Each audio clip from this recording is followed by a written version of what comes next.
Hi friends, Bible భాష్యానికి స్వాగతం. దేవుని నామంలో మీకు శుభములు కలుగునుగాక.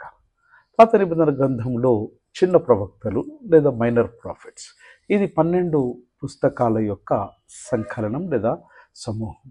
ప్రధాన ప్రవక్తలతో పోలిస్తే ఇటు చిన్ని ప్రవక్తలు మరి 12 పుస్తకాలు, వీటి యొక్క సందేశం సంక్షిప్తంగా ఉన్న కారణము చేత వీరిని చిన్న ప్రవక్తలుగా సంబోధించినారు. ఈ ప్రవక్తల యొక్క నామధేయములను, వాటికి సమానమైనటువంటి అర్థాలను మనం నేర్చుకుందాం. హోషేయ, ఈ పేరు బహుశా మోక్షం లేదా విమోచనం, సాల్వేషన్ ఆర్ డెలివరెన్స్ అని అర్థం. రెండవ ప్రవక్త యోవేలు, ఆంగ్లంలో జోయల్గా. ఈ పేరు యెహోవా దేవుడు లేదా దేవుడు ప్రభువు, Yahweh is God or God is Lord అని అర్థం. మూడవ ప్రవక్త ఆమోస్, ఆంగ్లంలో ఏమోస్ అని పిలువబడింది. ఈ పేరునకు అర్థం భారాన్ని భరించేవాడు లేదా భారాన్ని మోసేవాడు. He who bears the burden or burden bearer అని అర్థం. నాలుగవ చిన్న ప్రవక్త ఒబద్యా, ఈ పేరునకు అర్థం యెహోవా సేవకుడు లేదా యెహోవాను ఆరాధించడం, servant of Yahweh or worshipping Yahweh అని అర్థం. ఐదవ ప్రవక్త యోనా, జోనా అని పిలుస్తాం.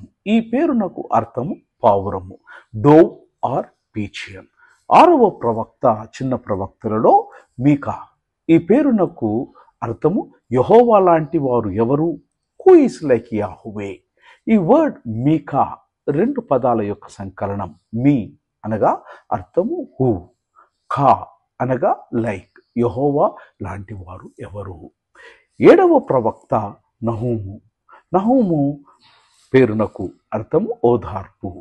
ఎనిమిదవ ప్రవక్త హబక్కుకు, ఈ పేరునకు అర్థము ఆలింగనము చేసుకోవడం లేదా కౌగిలించుకోవడం, to embrace or to hug అని అర్థము కావచ్చు అన్నది బైబిల్ పండితుల అభిప్రాయం.